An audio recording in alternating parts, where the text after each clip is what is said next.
Hello students, welcome back.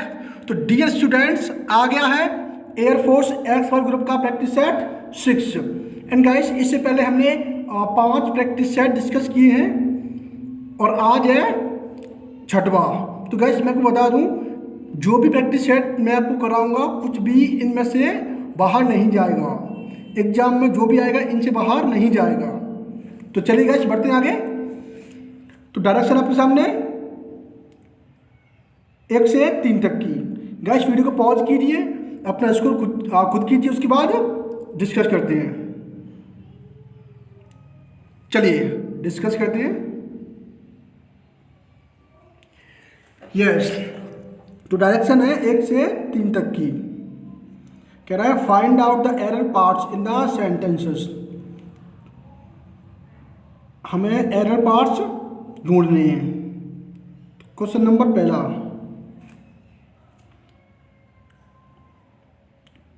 To deers are grazing in the field. Guys, अगर मैं बातें करूं क्वेश्चन नंबर फर्स्ट की, तो इसके ए पार्ट में एरर रहेगी। यहां पे जो डियर्स दे रखा है वो सही नहीं है, हम डियर्स में से एस को हटा देंगे। अब ऐसा क्यों करते हैं, समझते हैं कॉन्सेप्ट। यस, स्टूडेंट्स कभी भी अगर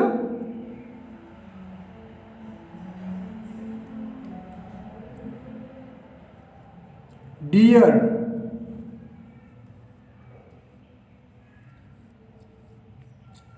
शीप स्वाइन, ये ई है।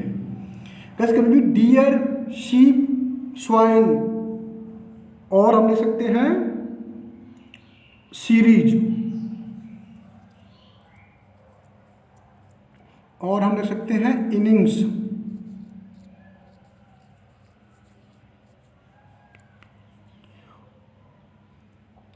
गस, कभी भी अगर deer sheep swine series innings, अभी और भी है, यानी कि कभी भी अगर ऐसे यानी कि आपको दिख जाए डियर शीप और स्वाइन, कभी भी आपको अगर ये वर्ड दिख जाए, तो गैस मैं आपको बता दूं, इनका जो फॉर्म होता है वो सेम रहता है। इन सब का जो फॉर्म होता है वो सेम रहता है, ये अपने फॉर्म में होते हैं। हम इन्हें शीप्स कर यहाँ पे हम डियर्स कर यहाँ पे स्वाइन कर हम इनका फॉर्म चेंज नहीं कर सकते। इनका जो फॉर्म होता है ये इसका ओरिजिनल फॉर्म है। तो गाइस, कभी भी अगर ये आ जाए तो ये अपने ओरिजिनल फॉर्म में रहते हैं, हम इन्हें इनकी फॉर्म यानी कि हम इनकी फॉर्म को चेंज नहीं कर सकते। तो गाइस, बढ़ते हैं, देखते हैं। यस, यहाँ पे क्या दिया था अभी, यहाँ पे था डियर्स।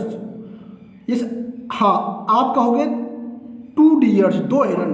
गाइस, कभी भी इससे पहले 1 2 3 यानी कि कोई भी संख्या आ जाए, कोई भी नंबर आ जाए, हम ना यानी कि कोई भी नंबर आ जाए तो नाउन पे फर्क नहीं पड़ने वाला।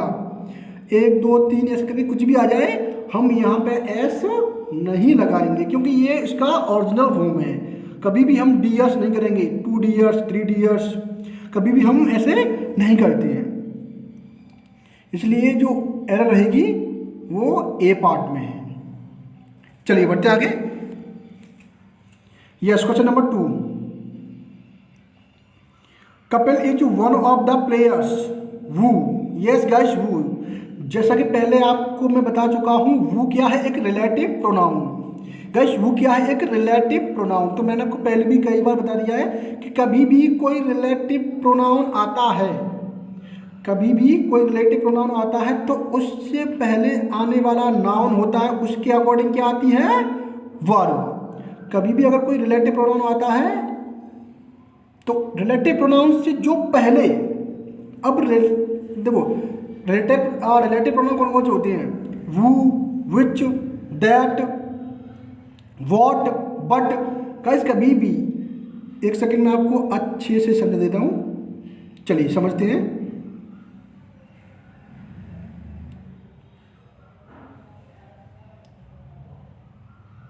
यस,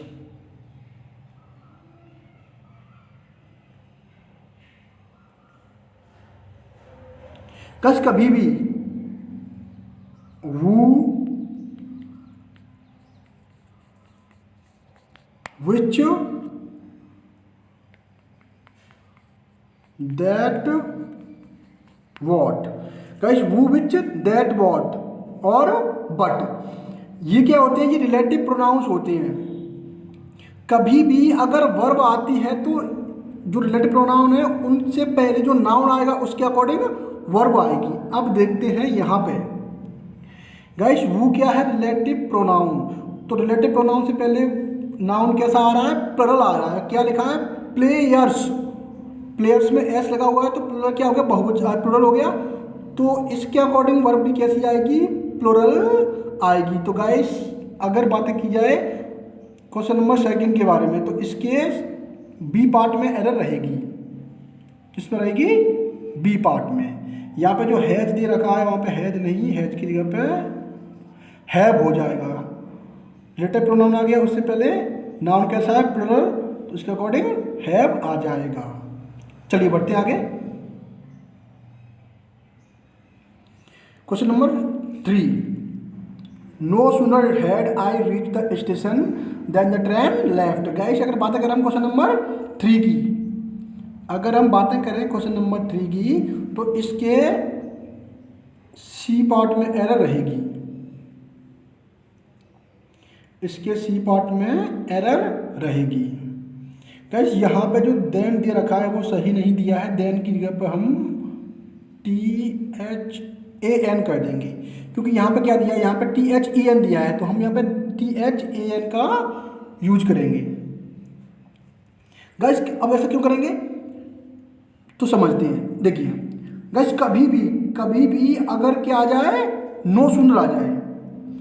कभी भी अगर नो सूनर आ जाए तो नो सूनर की बात हम फॉलो करते हैं हमेशा देन। कभी भी अगर नो सूनर आ जाए तो उसके बाद हम हमेशा देन फॉलो करते हैं।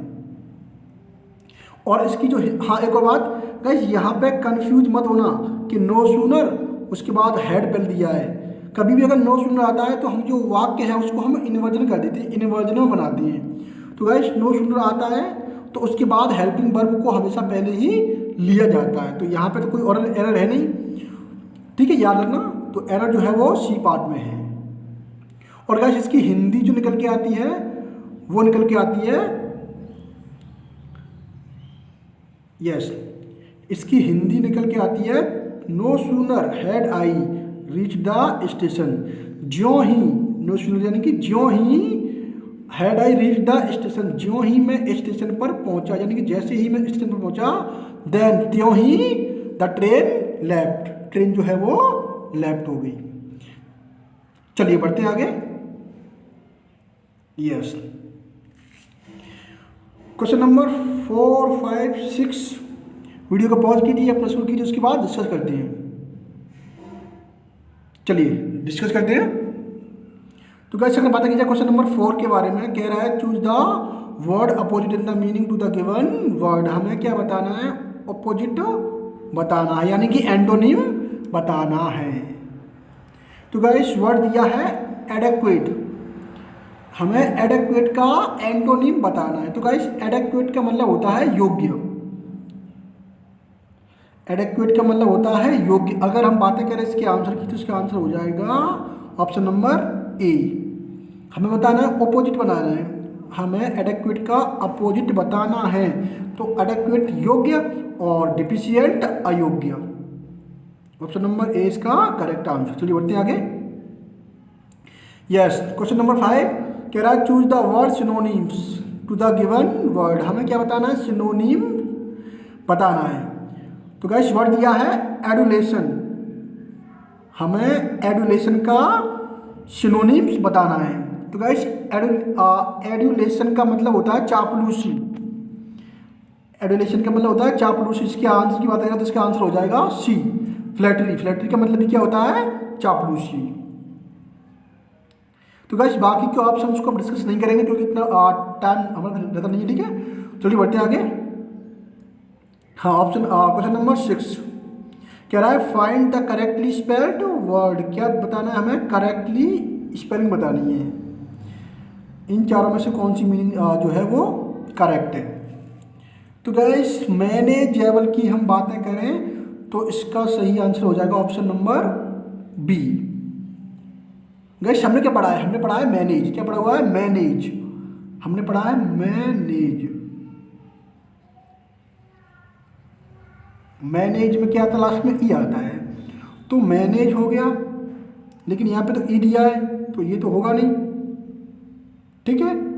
अब मैनेज हो गया, मैनेज के बाद हमें कर देना है डायरेक्टली एबल, मैनेजेबल, तो इसका जो आंसर हो जाएगा वो हो जाएगा option number B, manageable. Guys यहाँ पे देखा जाए सी में तो इसमें ई तो है नहीं, तो ये भी नहीं होगा।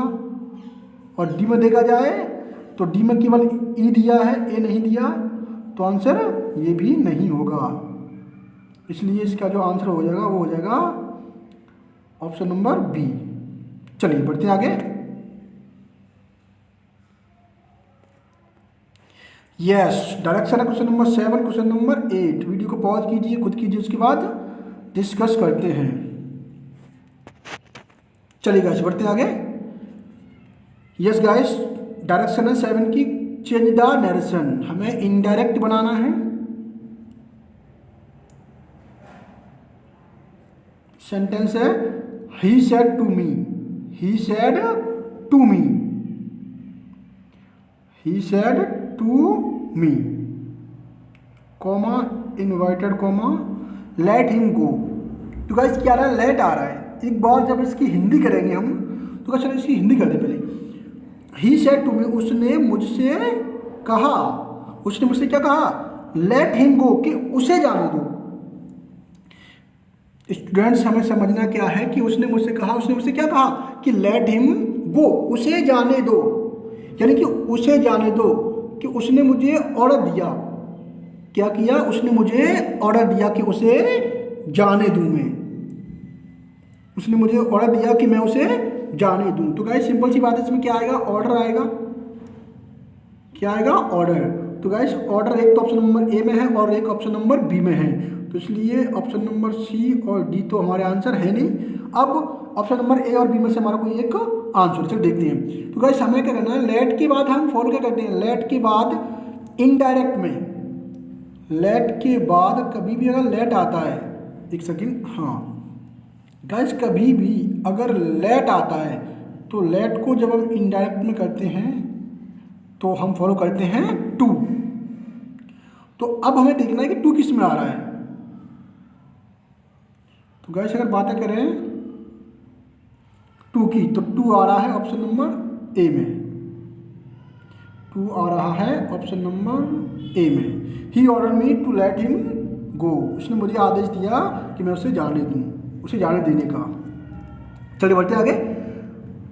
चेंज इनटू पैसिव वॉइस, हमें पैसिव करना है। इसका क्वेश्चन दिया है, he objected to my proposal, he objected, उसने ऑब्जेक्ट किया, टू माई प्रपोजल, मेरे प्रपोजल को।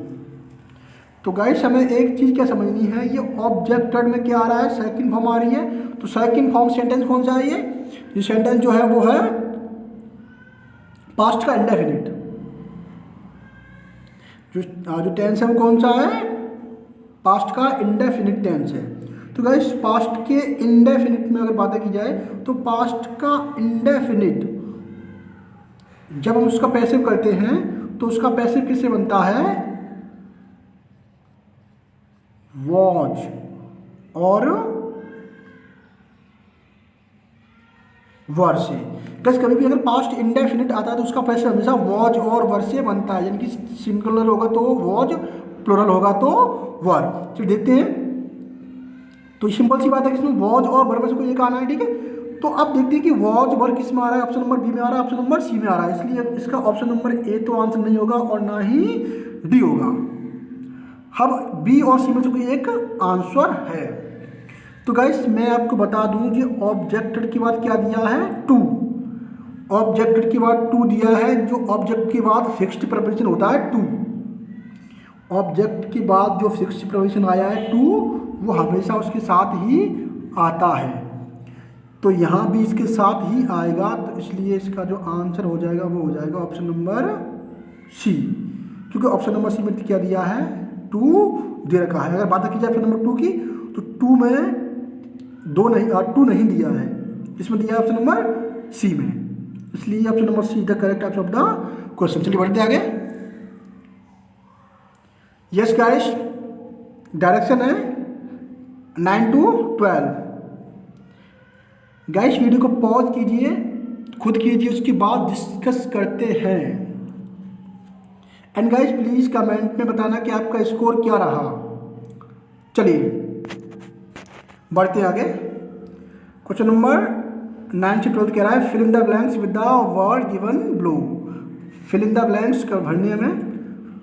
यस गाइस, अगर बात की जाए क्वेश्चन नंबर 9 की, it has been years since I met, sorry मैंने आंसर बता दिया, सॉरी गाइस, यहाँ पे जो मैट दे रखा है वो मुझे नहीं देना था, ठीक है, क्योंकि ये मैट दे रखा है वो ऑप्शन में देना था मुझे, ठीक है, जो मैट दे रखा है वो इसका आंसर हो जाएगा, लेकिन यहाँ पर मिसप्रिंट हो गया, ठीक है। यहाँ पर क्या है कि यहाँ पर मुझे मैट नहीं देना था, मिसप्रिंट हो गई है। आई के बाद क्या होगा, डॉट डॉट, यानी कि आई के बाद ब्लैंक आएगा। चलिए कोई बात नहीं, आपको आंसर तो मालूम चल ही गया होगा, क्या होगा, मैट, ठीक है। ऑप्शन नंबर डी इसका आंसर हो जाएगा मैट। गाइस अब ऑप्शन नंबर डी ही इसका आंसर क्यों होगा, चलिए समझते हैं। तो गाइस मैंने आपको पहले भी बताया है सिंस, क्या बताया है, सिंस। गाइस कभी भी अगर सिंस आता है तो मैं आपको पहले भी बता चुका हूँ, सिंस से पहला वाला जो सिंस से पहले वाले हम टेंस को किस में रखते हैं, परफेक्ट में रखते हैं, और बाद वाले को पास्ट इंडेफिनिट में। सिंस से पहला जो पार्ट आएगा वो किस में आएगा, प्रेजेंट परफेक्ट में, ठीक है, और बाद वाला आएगा वो आएगा पास्ट इंडेफिनिट में। पास्ट इंडेफिनिट यानी कि सेकंड फॉर्म, वर्ब का सेकंड फॉर्म। तो गाइस यहाँ पे ऑप्शन तो दिया रखा है, पहले से ही आंसर दिया रखा है, कुछ भी समझ लो। तो मीट की सेकंड फॉर्म क्या होगी, मैट हो जाएगी, इसलिए इसका जो आंसर हो जाएगा वो हो जाएगा मैट, डी। यहाँ से इसे हटा देना, ठीक है। चलिए बढ़ते आगे। यस, क्वेश्चन नंबर 10 कह रहा है आई थिंक, मुझे लगता है, आई एम टू यंग, इसका जो आंसर हो जाएगा वो हो जाएगा ए। गाइस आपने रिमूव टू तो पढ़ा ही होगा, गाइस आपने रिमूव टू तो पढ़ा ही होगा।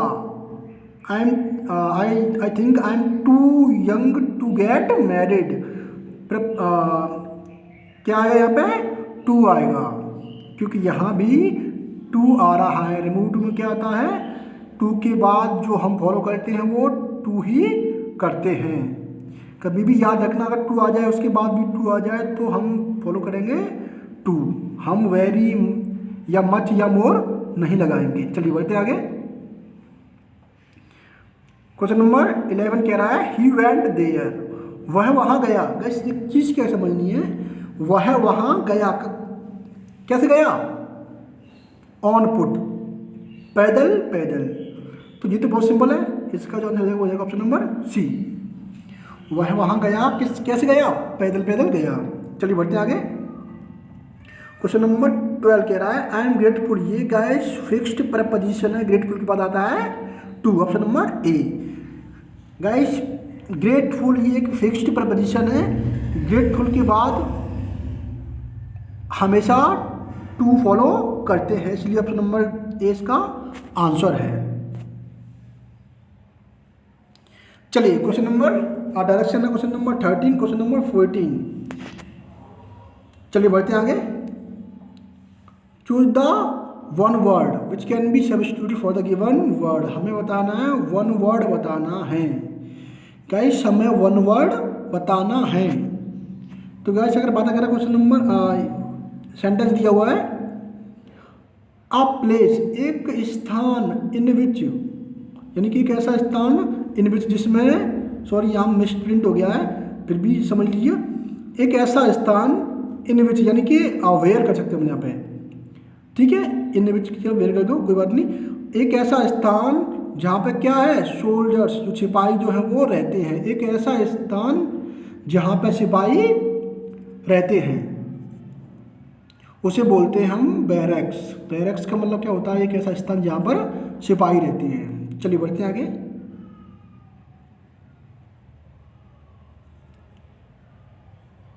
गाइस ऑप्शन नंबर बी दिया है केव, गुफा। ये तो है नहीं इसका answer. In a huge home, एक बड़े घर में, ये भी नहीं हो सकता। इसका जो बेबल का मतलब ये तो होगा ही नहीं कि हाँ, बैरक्स इसका आंसर हो जाएगा, क्योंकि बैरक्स का मतलब क्या होता है? एक ऐसा स्थान जहाँ पर केवल सैनिक रहते हैं। चलिए बढ़ते हैं आगे। Question number 14, choose the alternative which best expression the meaning of the idiom phrase. हमें क्या बताना है? ईडियम फ्रेज बताना है। तो वर्ड दिया हुआ है, वर्ड है between the devil and the deep sea. Gas मैंने आपको पहले भी बताया है कि सब बच्चे यही बोलते हैं कि हमें ईडियम जो है वो याद नहीं होते, लर्न नहीं होते। तो वैसे आपको कुछ भी नहीं करना है, जो मैं करा रहा हूँ उससे एक भी क्वेश्चन बाहर नहीं जाएगा, ठीक है? बस आपको जो मैं दूंगा प्रैक्टिस सेट, उसको वही देखने बस। तो गैस हमें समझना क्या है, हमें इससे लर्न कैसे करना है, तो समझते हैं। गैस हमें दिया हुआ है बिटवीन। बिटवीन का मतलब क्या होता है? बीच में। हमें एक चीज़, हमें एक हिंट कैसे मिल रही है? हमें एक हिंट समझनी है, उसके बाद हमें हिंट मिलेगी तो हम इसे कभी नहीं भूल पाएंगे। जैसे बिटवीन, बिटवीन का मतलब होता है बीच में। किसके बीच में? The devil. डेविल का मतलब क्या होता है? राक्षस होता है कोई भी, ठीक है? डेविल का मतलब क्या होता है? राक्षस होता है, ठीक है? तो devil, devil and the deep sea, यानी गहरा समुद्र। एक तो राक्षस और एक क्या? गहरे समुद्र के बीच में। हमें एक हिंट क्या मिल रही है? राक्षस और गहरे समुद्र के बीच में कोई फंस जाए तो इसका मतलब क्या है? इसका मतलब है कि वो आदमी इना डायलेमा, दुविधा में है। डायलेमा का मतलब होता है दुविधा। इन आ डायलेमा, कि वो आदमी जो है वो किस में है? दुविधा में है, परेशानी में है। तो गाइस हमें हिंट कैसे मिली? बिटवीन, किसके बीच में? डेविल, राक्षस और गहरे समुद्र के बीच में कोई फंस जाएगा तो वो आदमी दुविधा में ही तो होगा। हमें हिंट मिली कि नहीं? आई होप कि आपको अच्छे से समझ में आ गया होगा। चलिए बढ़ते हैं आगे। एक सेकंड में से हटा दूँ। इसका जो आंसर हो जाएगा वो हो जाएगा ऑप्शन नंबर बी। चलिए yes guys, 15 and 16 para jumble आ गए, PQRS। तो गाइस PQRS, वीडियो को पॉज कीजिए, खुद कीजिए, उसके बाद हमें कमेंट में बताइए कि आपका ये क्वेश्चन नंबर 15 सही रहा या गलत। चलिए डिस्कस करते हैं। तो गाइस कभी भी अगर पैरा जंबल आ जाए, यानी कि कॉम्बिनेशन आ जाए, तो कभी भी हम PQRS आ जाए तो उसको हम सॉल्व कैसे करते हैं? मैं आपको पहले भी बता चुका हूँ। कभी भी आपको PQRS सॉल्व करना हो तो हमें देखा जाता है रिसेंट एक्शन, यानी कि हाल ही में जो एक्शन होगा वही देखा जाता है, यानी कि किस चीज़ के बाद कौन सा एक्शन हो रहा है हमें वही देखना पड़ता है। चलिए देखते हैं आगे। तो गाइस P में दिया है वंस, एक बार, एक बार ही रीड्स। तो गाइस इससे नहीं बन पाएगा। अब बातें करें क्योंकि दिस बुक, गाइस इससे भी नहीं बन पाएगा। तो गाइस मैं आपको सीधे डायरेक्टली इसका आंसर बता देता हूँ। सॉरी, हम जाएंगे डायरेक्टली कहाँ पे? एस पे। फर्स्ट ऑफ ऑल हमें जाना है एस पे। ही सब्जेक्ट दिया, सब्जेक्ट की बात क्या दी हुई है? वर्ब। वर्ब क्या है? रीड। उसमें एस आ रहा है क्योंकि सिंगुलर ही है तो एस आएगा, ही रीड्स। तो गाइस सब्जेक्ट आ गया, सब्जेक्ट के बाद वर्ब आ गई। सेंटेंस कभी भी बनता है तो क्या किससे बनता है? सेंटेंस पे जाता है। सब्जेक्ट की बात क्या आती है? वर्ब। हम बातें कर रहे हैं तीनों की, तो तीनों में किसी में वर्ब तो है नहीं, तो ये तीनों तो होंगे नहीं, इसलिए एस पहले आना है। ही रीड्स, वह पढ़ता है। अब हमें देखना है इसका रिसेंट एक्शन क्या होगा। वह क्या पढ़ता है? ही रिसेंट, वह पढ़ता है किसको? दिस बुक, इस किताब को। वह इस किताब को पढ़ता है। अब वंस, एक बार, यानी कि वह इस किताब को, इसके बाद जो एक्शन हो रहा है वो क्या हो रहा है? वह इस किताब को पढ़ता है, एक बार पढ़ता है। कब? आ डे, एक दिन में, यानी कि वह इस किताब को एक दिन में एक ही बार पढ़ता है। तो गाइस इसका जो आंसर हो जाएगा वो हो जाएगा एस। एस के बाद क्या आना है, क्यू। तो एस के बाद क्यू फर्स्ट में आ रहा है, उसके बाद क्या आना है, पी। पी आ रहा है कि नहीं, यस आ रहा है पी, उसके बाद आर तो आ ही जाएगा, इसलिए इसका जो आंसर हो जाएगा वो हो जाएगा ऑप्शन नंबर ए। चलिए बढ़ते हैं आगे। Question number 16, what is the verb form of the word. हमें क्या बताना है, एक वर्ड दिया है अनाउंसमेंट। अनाउंसमेंट एक वर्ड दिया हुआ है जो नाउन है पहले से ही, तो हमें अनाउंसमेंट जो कि नाउन है, हमें अनाउंसमेंट का वर्ब फॉर्म बताना है। इसकी जो वर्ब होगी वो क्या होगी गाइस, इसकी आंसर की बात करें तो इसका आंसर हो जाएगा ऑप्शन नंबर ए। अनाउंसमेंट का जो वर्ब होती है वो होती है अनाउंस करना। चलिए बढ़ते हैं आगे।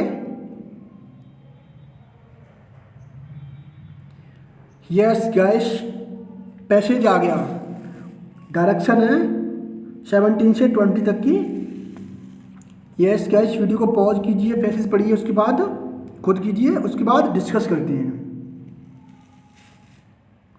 चलिए बढ़ते आगे। तो गाइस मैंने आपको क्या बताया, कभी भी अगर पैसेज आता है तो हमें डायरेक्टली पैसेज को पढ़ना नहीं, पहले हमें कहाँ पे जाना है, हमें जाना है सीधे क्वेश्चंस पे। कभी भी अगर पैसेज आता है तो मैं आपको कई बार बता चुका हूँ, हमें कहाँ पे जाना डायरेक्टली, हमें जाना डायरेक्टली क्वेश्चंस पे जाना है, ठीक है। लेकिन फिर भी मैं एक बार जल्दी से पैसेज को पढ़ दे रहा हूँ, उसके बाद देखते हैं, ठीक है। चलिए, हाँ थोड़ा पढ़ रहा हूँ, ठीक है। ही केम आउट, वह बाहर आया।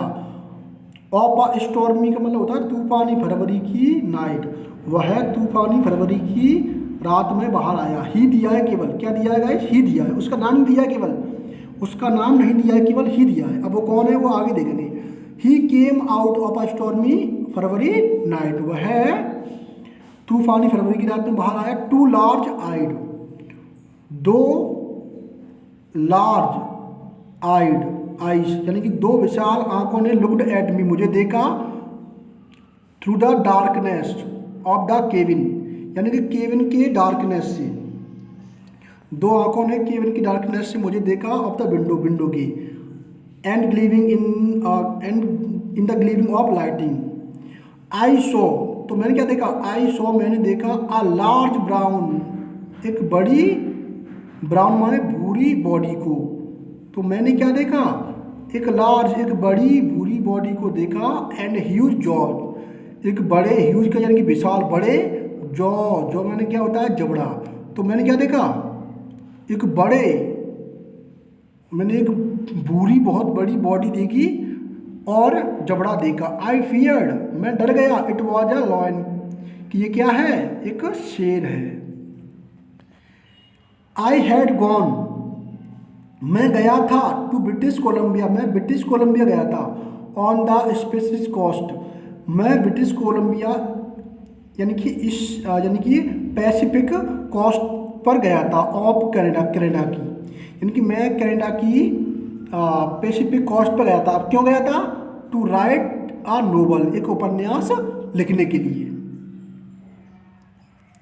फॉर 7 months, 7 महीनों से, यानी 7 महीनों तक। आई हैड लिव्ड, मैं रहा। ऑल अलोन, अकेला। इन माई वुडन केबिन, अपनी लकड़ी के केबिन में, यानी कि 7 महीनों तक मैं अपनी लकड़ी के केबिन में वहाँ पर रहा। स्केयर्ड, आई रैन, यानी शब्द दिया है स्केयर्ड, इसका जो मतलब होता है वो क्या होता है, डरा हुआ होता है। आई रैन, मैं दौड़ा। इनटू द किचन, कहाँ दौड़ा मैं, किचन में दौड़ा। फॉर माई टॉर्च, यानी कि मैं डरा हुआ था बहुत, मैं बहुत डरा हुआ था। और कहाँ दौड़ा, आई रेन, मैं दौड़ा। इनटू द किचन, किचन में दौड़ा, किसके लिए दौड़ा, फॉर माई टॉर्च, अपनी टॉर्च लेने के लिए। एंड एन एक्स, और एक एक्स लेने के लिए। तो मैं किचन में क्यों दौड़ा, एक टॉर्च लेने के लिए और एक एक्स लेने के लिए। उसके बाद कीपिंग अवे, दूर भागते हुए। From the window, keeping away, दूर भागते हुए। फ्रॉम द विंडो, खिड़की से, यानी खिड़की से दूर भागते हुए। आई शोन द टॉर्च, मैंने जलाया या चमकाया। शोन का मतलब क्या, जलाना, तो मैंने जलाया द टॉर्च, किसको, टॉर्च को, यानी खिड़की से दूर भागते हुए मैंने अपनी टॉर्च को जलाया, to find out myself, किस लिए जलाया, मैंने जलाया टू फाइंड माई सेल्फ, और मैंने पाया खुद को, फेसिंग सामना करते हुए, अ लार्ज एक बड़े, ब्लैक एंड ब्राउन काले और भूरे कुत्ते का। तो जैसे ही मैंने टॉर्च को जलाया तो मैंने अपने आप को एक बड़े और भूरे कुत्ते का सामना करते हुए पाया। In spite of his big head, यानी कि उसके बड़े हेड के, यानी कि उसके बड़े सिर के बावजूद भी, he was very very thin, वह बहुत पतला था। थिन का मतलब क्या होता है, पतला, यानी कि उसके बड़े सिर के साथ भी वह बहुत पतला भी था। बट परंतु द लुक इज हिन आईज, लेकिन परंतु जो लुक था उसकी आंखों में, सैड, उसने मुझसे कहा, यानी कि उस कुत्ते की आंखों में जो लुक था, उस लुक ने मुझसे कहा, मोर क्लियरली, एकदम शानदार तरीके से, यानी कि साफ तरीके से, यानी कि उस तरीके, यानी कि उसकी आंखों ने जताया, देन एनी वर्ड्स, शब्दों में। अब जताया क्या, please may I have something to eat, उस कुत्ते ने क्या जताया अपनी आंखों के जरिए कि क्या मुझे कुछ खाने के लिए मिल सकता है। तो गैस मैंने आपको पढ़ बता दिया एक बार, लेकिन आपको पैसेज नहीं पढ़ना है, आपको डायरेक्टली कहाँ पे जाना है, आपको जाना डायरेक्टली क्वेश्चन पे। तो गैस क्वेश्चन नंबर 17 क्या कह रहा है, द राइटर केप्ट अवे, देखो कीप अवे, कीप अवे का क्या कर दिया, केप्ट अवे, जो राइटर है वो केप्ट अवे, दूर भाग गया, फ्रॉम द विंडो, खिड़की से, बिकॉज, क्योंकि, अब क्यों भागा, जो राइटर है वो खिड़की से दूर क्यों भागा, क्योंकि, अब हमें कहाँ देखना है, कीपिंग अवे आ रहा है कि नहीं, फ्रॉम द विंडो, इसमें दिया हुआ है, आ रहा है कि नहीं कीपिंग अवे। अब वो क्यों भागा, क्योंकि वो स्केयर्ड, क्योंकि वो स्केयर्ड, डरा हुआ था, किससे, ऑप्शन नंबर सी, क्या हो जाएगा, ऑप्शन नंबर सी, क्योंकि ही वॉज स्केयर्ड, वह डरा हुआ था, ऑफ द फॉर्म, उस रूप से, ही सो जो उसने देखा था, ही वॉज स्केयर्ड, वह डरा हुआ था, ऑफ द फॉर्म, उस रूप से जो उसने देखा था, इसलिए ऑप्शन नंबर सी इसका आंसर हो जाएगा। चलिए बढ़ते आगे, क्वेश्चन नंबर 18 कह रहा है, द डॉग वॉज, वह कुत्ता वॉज था, कुत्ता क्या था, इसका आंसर हो जाएगा ऑप्शन नंबर ए, कुत्ता was very hungry, the dog was very hungry, dog बहुत भूखा था। चलिए बढ़ते आगे, और ये कहाँ दिया हुआ है, ये यहाँ पे दिया हुआ है, लास्ट में देख सकते हैं आप लोग, क्यों आया वो, उसकी जो आंखें हैं वो क्या बता रही थी कि वो उसे कुछ खाने के लिए चाहिए, तो वो क्या था, बहुत भूखा था। चलिए question number 19, the writer had pity, writer को दया आ गई, ऑन द डॉग, कुत्ते पर, वैन, जब उसने क्या किया, सॉ, ऑप्शन नंबर ए, जब उसने देखा, द इम्पोरिंग, इम्पोरिंग माने विनम्र, गैस इम्पोरिंग, जब उसने, यानी कि राइटर को कुत्ते पर दया आ गई जब उसने, इम्पोरिंग माने दया करते हुए, हंग्री, यानी कि जो इम्पोरिंग का मतलब होता है विनम्रता पूर्वक, यानी कि कोई विनम्र करता, विनम्र निवेदन करता हो,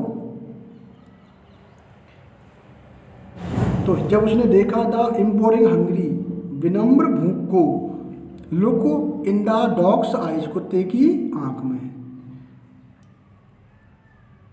गैस ऑप्शन नंबर ए इसका आंसर हो जाएगा।